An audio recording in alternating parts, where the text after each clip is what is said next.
เอาบ่มาชูกันกินนี่แหละใช้อันเป๊ปซี่เด้เอาเป๊ปซี่บ่นี่เอาเป๊ปซี่มาก่อนซี่เป๊ปซี่บ่ชูกันกินนี่แหละอึ๊บไปหาแนวอันนั้นมีบ่กระติกน่ะบ่มีนะฮะบ่มีแต่หาน้ำพะสางอันกระติกฮะกระติกนะเอาปูนน้อยกดเจ้าก็ได้บ่เฮ็ดให้มันแล้วแล้วก็จักหน่อยก็ฟักบ่เกินคำเลยด้วยหาเดียวมึงดูบินเมื่อน่ะเห็นบ่ด้วยจกออกก่อนพอได้ปิดไล่นะมินเป็นอะไรมินนั่นใส่กระดาษนี่บ่มันฮ้อนแห้งดิพี่น้องไอ้ซื้อมาชูกันกินแช่เย็นแช่หยังมาไว้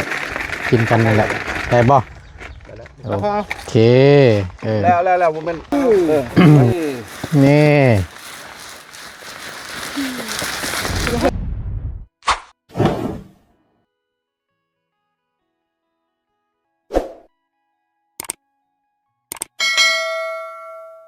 ซึ่งพอทางเรากับกินน้ำหอมได้บ่ไหวได้บ่ไหวบ่เอาเฮ้ยเอาโมเมนต์จกกินบ่ฮะโมเมนต์จกกินบ่ซะบ่แล้วเนี่ยกินนี่ก็เกือบบ่จบคลิปว่าแต่ในนี่ก็เป็นบ่บ่ได้บ่ซะก็จังว่านะหลังโทรศัพท์ค่ะงานมันเนาะเย็นเด้สิมันฮ้อนแฮงตายคลิปก็บ่จบกินตัดไปเลยมันโอ้โหเป็นคือเป็นอันนี้บ่ตัวมันแตกรอบก่อนน่ะหน่วยนี่แหละแต่ว่าเปลี่ยนมาแล้วมันโดยฮ้อนนึงแล้วตัดโดดติบ่แม่นหน่วยหนึ่งถ่ายบ่จบคลิปมาเป็นช่วง 3-4 มื้อโอ้บ่ไหวแล้วฉันนี่เนาะโดยเอ้ามีแต่ว่า เข้าไปห้านมันเบิ่งอีกครั้งนึงนี่เท่านี่บ่รู้เลยเปลี่ยนบ่บ่ได้ชูติเฮ้ยชูตายดิแม่นจอไปเบิดเลยของอีเฒ่าค่อยคือกันแหละ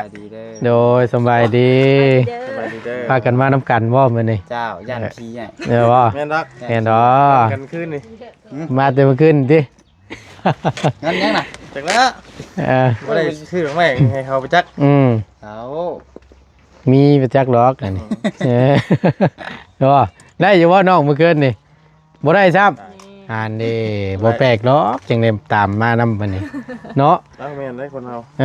มันได้แปลกเลยสิจะได้เลยบ่โอ้ได้ช้ำนำเลยนอนไปนอนมันติโอ้ยเนาะเอาพี่น้องเอ้ยก็ผู้ดีละเดี๋ยวทั้งบ่ต้นจะเอาน้ำก้อนให้น้องเพิ่นไปใส่กระติกก่อนมาแช่เย็นกินยามอากาศนอนน้อยเอ้ยไปให้เด้อเจ้าเอาอีกแม่นกเอาบ่แล้วมันสิตื่นได้ก็เสียงพุ่นแล้วโอเคหากันนั่นมานั่งไปดีเด้อเจ้าสบายดีเอาบ่มาชูกันกินนี่แหละใช้อันเป๊ปซี่เด้เอาเป๊ปซี่บ่นี่เอาเป๊ปซี่มาก่อนซี่เป๊ปซี่บ่ชูกันกินนี่แหละอึ๊บไปหาแนวอันนั้นมีบ่กระติกน่ะบ่มีนะฮะบ่มีแต่หาน้ำพะสางอันกระติกฮะกระติกนะอันหาเบิ่งดูใส่ไว้กระตุกน้ำนี่บ่ใส่นี่บ่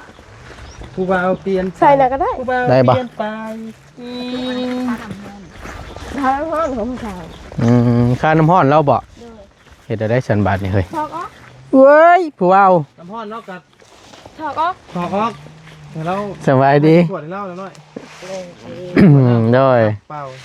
เฮ้ยนอนกับไปนอนอูดคอนไผ่ปวดโพ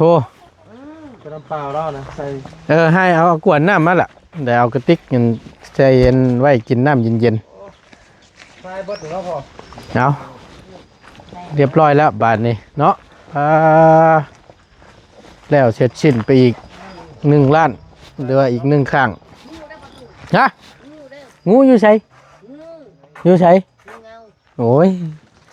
พังนี่ยังอยู่พังนี่เนาะโอ้บ่พอแล้วฉันก็ว่านั่นนะ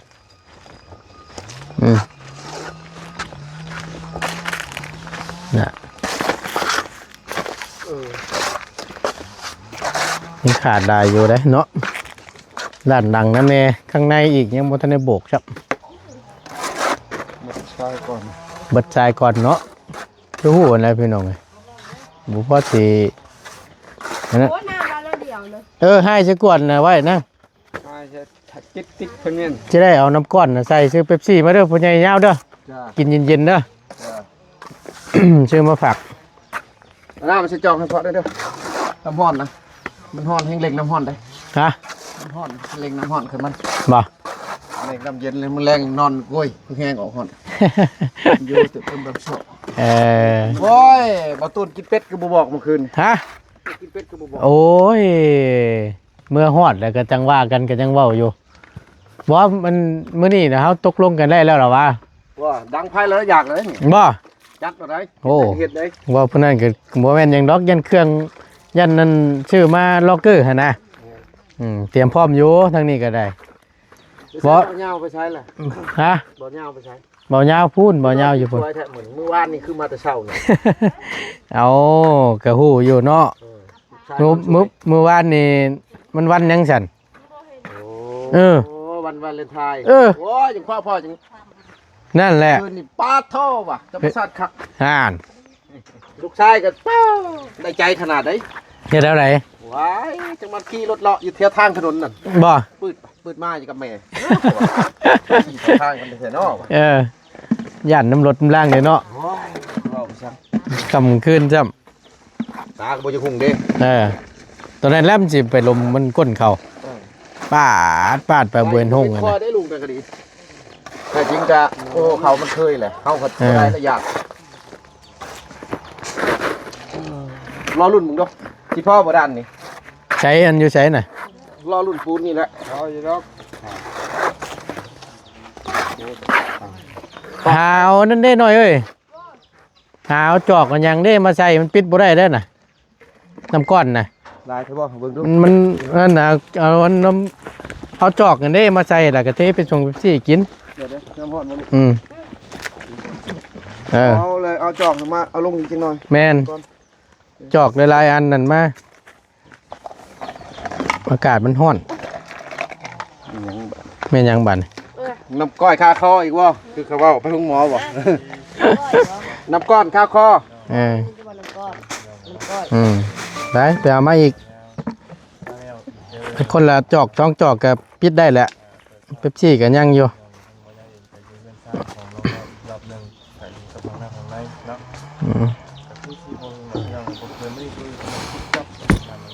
โอ้ปูนอันนี้บ่ว่าให้รุ่นนะพอข้างนั่นบ่พอเอ้ย โอ้ แกเอาอันนั้นน่ะปูนขึ้นในบุญทวี ยันบ่พอเด้ เอาประมาณคู่หนึ่งลูกผสมชายตัวนี้ในปูน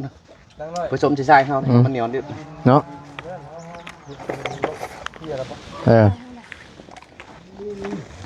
น้ำห้อนบ่ต้มน้ำกินบ่พ่อใหญ่ยาว กินน้ำดิบบ่ได้ยิงเถาะ บ่ กินแล้วนอนไกลลูกไกลเต้าบ่ได้นอนไกลเมียบ่ได้เด้ โมเมนต์นี้ ว่าของแล้ว โดยสบายดี อึกอักและขำมาเลยก็ดิ หลักเอื้อมบัน โอ้ ง่องเด้อเนาะ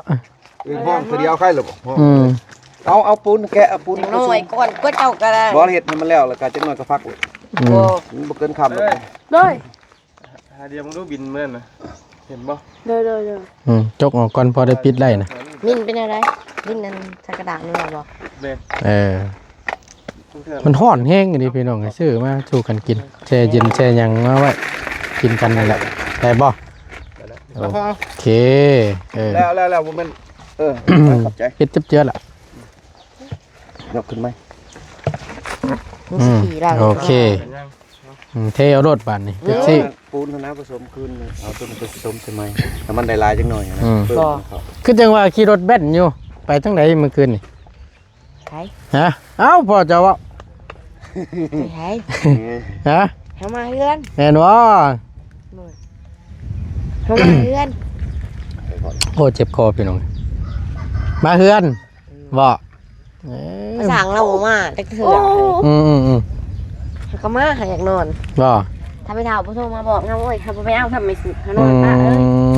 ให้ไม่สุดกับภาษายางมาก มีบุญได้น่ะเนาะเฮาเห็นทางผ่านเมื่อน่ะอันนั้นโตนจะเว้าเมื่อวานนี่ว่าพ่อใหญ่ยาวมีลำบงมาลงบ่ มาพ้นฟางมาลง เนาะใช้อันทั้งตัวพ่อได้เสียแบ่งให้เราในบ่เป็นหยังล่ะขอบใจได้ให้พ่อเจ้าผู้ อยู่กับเลขาในบ้านเพิ่นการจะตั้งอยู่นะฮะนิดๆหน่อยๆเลยบ่ได้เห็นจักเทื่อเพิ่นก็มาลมเรื่องคนเพิ่นเมื่อกี้นี่แหละ บ่ ก็เลยนั่งเล่นน้ำเพิ่นประมาณ9:00 น 10:00 นแล้วเมื่อเช้านี่ก็ไปแว ไก่จนคัน ไก่จนขาด ไก่ ไปเบิ่งได้ไก่ตีไก่ได้จะกับพี่น้องที่มาก็จะ เว้า ไปปูเตะกันนั่งอยู่ในตารางอะหรือบ่ได้เบิ่งเลยจักไปมัน โดย กันต่อยพระจันทร์โหคันมีตัวตายก็เสียมาต้มเลยได้ป่ะ มาเพื่อนพอดีจักมุ่งวะเมื่อคืนนี้ จังมง เขามาคนเดียวเขาจักมุ่ง9 มุ่ง เขาเบิ่งคลิปชุเจ้าอยู่บอลไปซื้อเป็ด อ่า เราก็มีแต่เป็ดแม่เป็ดผูตัวเดียวเราเขาจะปันให้อยู่ บ่ เจ้าน้อยเนี่ยคนใช้บุญทวีเนี่ยคนบ้านไหนก็ถามแถวบ้านหัวเมืองแถวข้างบ้านอะไรนี่เราบอกเป็นเพื่อนพี่น้องของผัวเพิ่นเด้ ไปถามเขาติดตามตลอดแล้ววะเบิ่งเพื่อเงินแล้ววะไว้จะเติมโทรแชนพูดแล้วกูข่อยใช้ก็ดีวะ เบิ่งคลิปนี่บ่ คลิปเบาเงา บ่ตูนบ่พัดชัย โดย กันบ่เตียงบ่ลี่กะเรื่องมาเท่านึงบ่ได้เบิ่งเด้ชุมนี้ออกเลยเด้มันก็ติดตามตลอดแหละเจ้าบอกไว้เนาะจะว่าได้มันว่าโอ้ยกะธรรมดานี่แหละก็บ่ไว้ปานใดว่ะโยเราชมผู้เดียวไม่เห็นงาน แต่ว่าตัวนี้แหละมันสิอันนั้นน่ะก็ ใส่ ชายนี่แหละบัดนี้ พอแลลงไปบนห้วยเด้บนห้วยบนน้ำพัดขึ้นมามันก็เยอะเนาะ นุ่นๆนั่นบ่ เฮาก็ตักให้ชอบล้างน้ำเรียบร้อยแล้วก็ มาใส่เลยบัดนี้ ก็มาแล้วก็มันชาเลยก็ใช่ เอ้ยบ่ยาวเอารถไทยลงเลย รถไถ บ่ยาวบ่ยาวเอารถไทยลงเลยนั่นรถไทย เอาใช้ ห้วยนี่แหละ นี่บอก ว้าวมันบ่น้ำมันเฮ็ดกุดพูนเท่านี้มันชายในห้วยกล้วย ปัดได้ทั้งนี้ มันผัดมานั่นบ่ มันพัดมามันเฮ็ดกุดพูนมันเฮาก็ขวัดเก็บแต่เองค่อยกายมาหันมีแต่ชายบักหลายอยู่ ได้บ่พ่อใหญ่ โอ้ก็ได้แล้วสิเป็นหยังมันบ่ได้เปื้อนบ่ได้ได้เบิดมาเฮาก็ฮ้อนเอา เอาบ่เจ็บนะบ่ถ้าว่าบ่เจ็บ แม่นบ่ อันว่าอยากไปชื่อกับผู้นี้ก็เทินขนาด ชื่อน่ะรถไทยมี ไปชื่ออยู่ไส มีน้องบ่ยาวครับรถพาสิ่งเลย เมื่อคันว่ามีงบมีหยังว่าอันนั้นนะว่าถ้าตั้งเสายังเอาแห่กับชายอยู่พุ่นไปเอาแต่ชายเนาะไปไว้แนวละเครื่องรถก็โอเคอยู่เฮาใส่กระสอบมากอ่ะมันก็สิคล้ายอยู่ ทาง บ่อันทำที่สร้างมาเป็นรถนึงหมดหลายพอดจิ รถหินกำแพงแล้วมันลายสมุดว่าเพราะว่ามีคือข่อยเว้าหัวหน้าว่ามีงบมีหยังแหละเอาลงอยู่พุ่นแกเข้ามาก็สิมีชวนอยู่จัก4-5ชอบบ่พอบ่เขาจะได้หน้าละชอบนะนี่นะสิพอดีอยู่ปูนเฮานี่ก็ดีเหลือกับ ใช่บ่หน้าละสอบบ่พอ ไล่ใส่ปูนเด้มันก็สองสอบทรายหันต่อปูนสอบหนึงก็หมายหั่นนะ ทำที่ซื้อว่าเป็นรถไปสิเดือนหลายติ เออ แน่นอน มีแต่ลงไปกวาดแล้วอยู่ห้วยคือข่อยเว้าหั่นแหละมันสบาย แล้วกันเปื้อนกันยังบ่ได้ที เนื้อจังหวะ ต้องได้ใช้หลายเติบอยู่ได้ โอ้กันเปื้อนเทลินจะทมรถนั่นน่ะดินเอาเข้ามาทมปรับรถพื้นปรับมันได้ระดับรถตอกลักตอกยังแล้วก็ยินตัวนี้เรือแล้วก็ย่องไปน้ำดูเลย แม่นเพราะว่ากันเปื้อนน้ำเด้หั่นน่ะ ตีกันเปื้อนน้ำบ่ รถนึงก็คำว่าเครื่องนึงอย่างละเครื่องก็สิบ่หลายปานใดติบ่ยาว เอามาเลยมาเรือไป ทางไหนเถอะแล้วแต่ทุกเจ้าเด้อ เบิ่งถ้าทั้งเพราะว่าทั้งในนี่ก็ยังอยู่หั่นนะก่อสิว่าพี่มาหน้าตรงนี้อีกก็เติบนึงนี่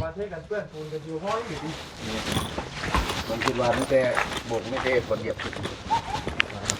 น่ะมันเบิดได้นี่บ่มันเดือดตีนเฮเนาะเฮก็น้อยเดียวนึง ขอดไปกันเอาค่ะลูกเก็บขึ้นนะคุณ50 บาทบอกผสมกับทรายเขาว่าเขาอีกในงานมันแล้วประเทศมันจะจมงาน ถ้าว่าย่างละครึ่งกว่าล้านหลังก็ยังบ่ได้ขึ้นเลยเนาะหลายเติบอยู่ได้บ่ยาวเอ้ยทางในอีกเนี่ย ยาละเป็นยัง กว่า ยังเลย วางได้ตะปูด้วยต่อปอได้ตอกขึ้นบนนั้นตอกขึ้นกันเลยเอา เป๊ปซี่ คือบอกให้ต้มน้ำก็เหมือนต้ม ต้มน้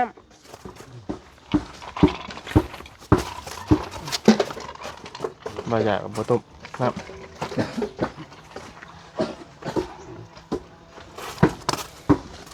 มาเดี๋ยว ตัดรถ พอบ่เนาะ ได้นานนี่ใครอยู่ แม่นเพราะมันเดือก็เบิดหลายนะพี่น้องที่บ่ที่เฮาฮ้อนให้มื้อนั้นบ่ ฮอนไหม ฮ้อนใหม่อีกบ่ มาผสมกันนี่ฮอนไหมมาใช้มาบอกแล้วพอเราจะเอาเข่าอีกจะมันบ่พอนึงมันปาดมันบ่ที่ได้มันบ่ได้นิบอย่างนั้นเป็นยากอีกปัน อืม โดเลือกคน มาพี่มาฮ้อนให้ช่วยพ่อพี่ละช่วยกัน โอ้ปิดประตูเรียบร้อยแล้วบ่เลย แม่นนั่นแหละให้น้องน้อยกับบุญทวียิงน็อตเขาเพราะว่าเครื่องลองเบิด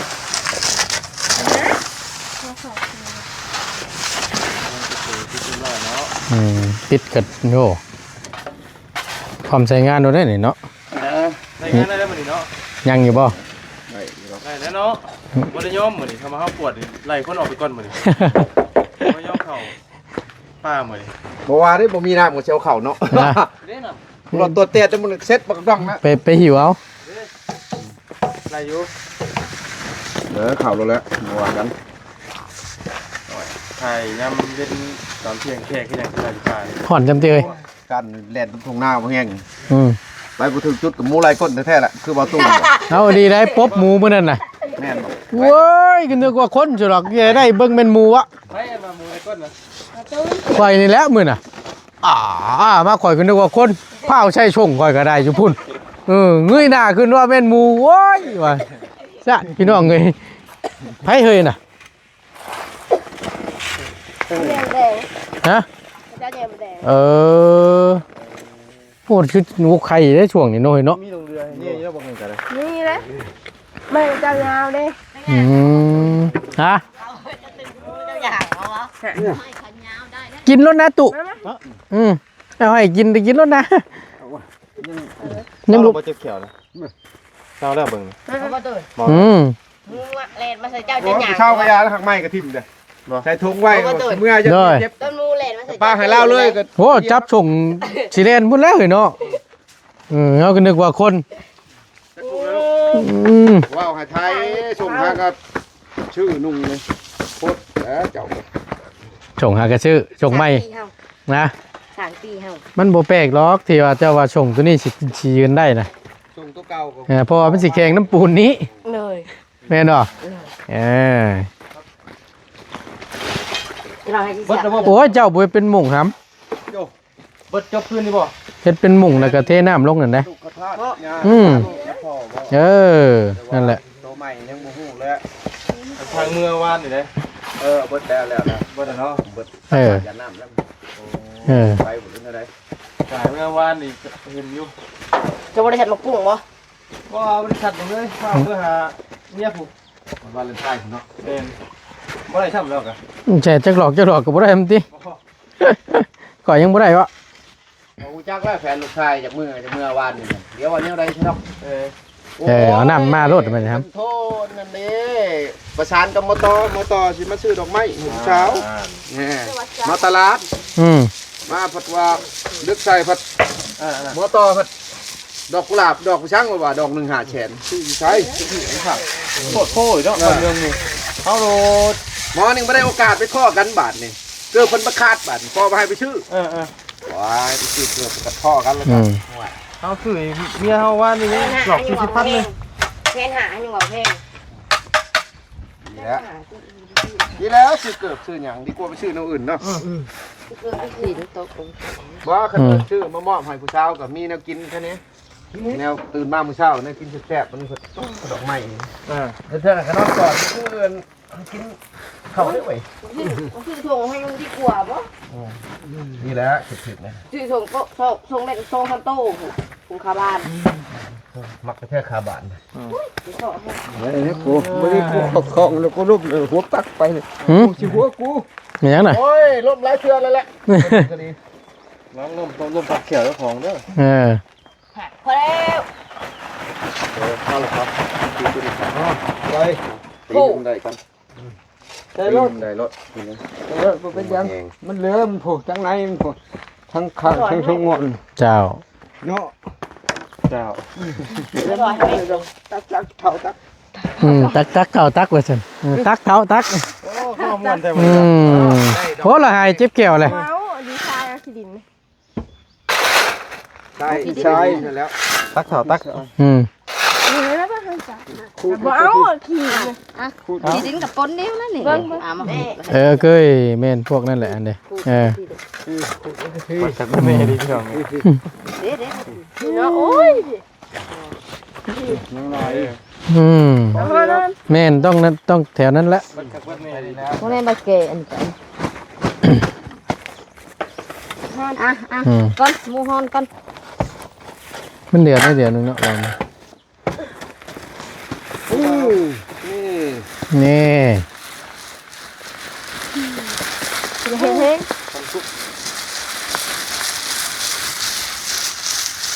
เสียกันเปื้อนนี่ในกระใจแล้วเติบเล่น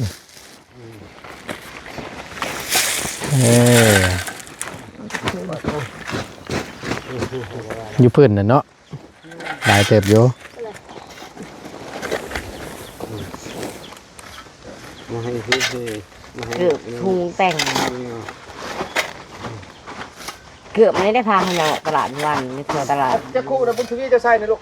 หาสิคุเลย ไม่ดู ผีมาเอาพระทั้งอ้ายผีชาติลงไป อันว่าเจะใส่ปูนจะคู่กับเมื่อกี้นี่ ทอง จองคู่จองคู่เพิ่นว่า เพราะอะไรบ่ฮอดที่ขยันหาคู่หาสิคุแล้วและห้อง เขาเขา บ่ยาวเข้าไปแล้ว ทดสอบแล้วติ ทดสอบของน้ำแล้วได้เรียบร้อยแล้วหลอก เค แล้ ยว ไปไหม โอ้ควันขนาดนี้ พบกัน ควันขนาดนี้น้องประตู แม่น พอแล้วยังไปเอาอยู่ มีใครอยู่ข้างในไหม พอแล้ววันย่างเราถ่ายเลย พี่ชายคือยังไงหรือเปล่า เออ ได้ยินไหมได้ยินดูไหม หนาวพอใจได้ออกมาหมู่เพาะ ยังบ่ทันแล้วติเอ้ย โอเคท่านพี่น้องเอ้ยเนาะทั้งหมดต้นกันจะได้ขอจบคลิปไปคลิปก่อนเดี๋ยวเบิ่งน้ำกันพี่น้องเงินได้สำใดก็เอาสำนั่นแหละเนาะเดี๋ยวจังว่ากันอีกเทื่อนึงเนาะเรื่องดินทรายที่มันบ่พอเพอสิเทกันปงกันเปื้อนน้ำเนใช่นี่ก็ค่อนข้างจะหลายพี่น้องเนาะแต่ว่าเทกันเปื้อนนี่ยันปูนนี่แหละบ้านนี่คำว่าบ่พอก็นิดๆหน่อยๆนี่แหละเนาะเอาขอบคุณหลายๆอยู่ดีมีแฮงเนาะพี่น้องเนาะสำหรับคลิปนี้บ่ตุนลำลาแล้วผิดพลาดประการใดขอโทษขออภัยนำคลิปนี้เด้อพี่น้องเด้อเนาะอยู่ดีมีแฮงพี่น้องขอให้ร่ำขอให้รวยสำบายดีเด้อพี่น้องเด้อ